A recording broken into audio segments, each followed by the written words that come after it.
Hello বন্ধুরা, আজকে আমি চলে আসছি। দেখো কোথায়, একদম সকালবেলা ভোরবেলায় আজানের সময় বের হয়েছি। বের হয়ে চলে আসছি বটিয়াঘাটা অঞ্চলে।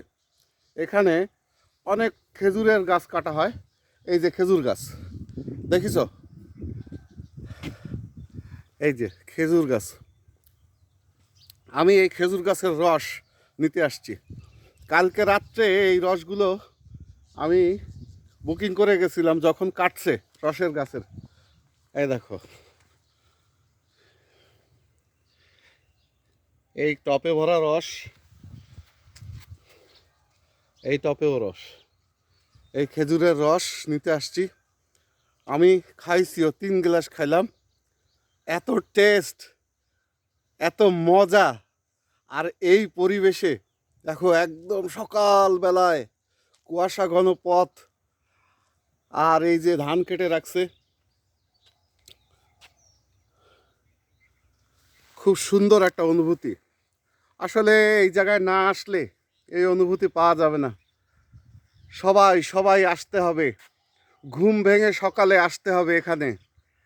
এসে এই খেজুর গাছের থেকে খেজুরের রস পেড়ে তারপরে খেয়ে, ওফ, যে একটা শান্তি। আসলে আমার ভাগ্য ভালো যে এই একটা পরিবেশে আমি আসতে পারছি। আর এই যে রস খাইলাম, তারপরে এই যে সকালবেলার নীরবতা, এটা একটা আলাদা একটা মজা। এরা আসলে না আসলে এখানে বোঝা যাবে না। এখানে আসতে হবে, মনের শান্তিতে ঘুরতে হবে, খেতে হবে। এটাই তো জীবন, তাই না? এইটুকু সুখই তো জীবনের বড় সুখ। মানুষের জীবনে অনেক সমস্যা আছে, থাকবে। তার মধ্যে থেকে ছোট ছোট ব্যাপারে সুখ খুঁজে নিতে হবে, না হলে আমরা বাঁচতে পারবো না। আমাদের সুখ খুঁজে নিতে হবে। সুখ আমাদের কাছে ধরা দেবে না। সুখ এমন পাখি না। এই যে কত সুন্দর জায়গা, আহা, সত্যি সত্যি মুগ্ধ হয়ে যেতে হয়। এত সুন্দর জায়গা। যাক, আমি এখন রওনা দেব, দেরি হয়ে যাচ্ছে।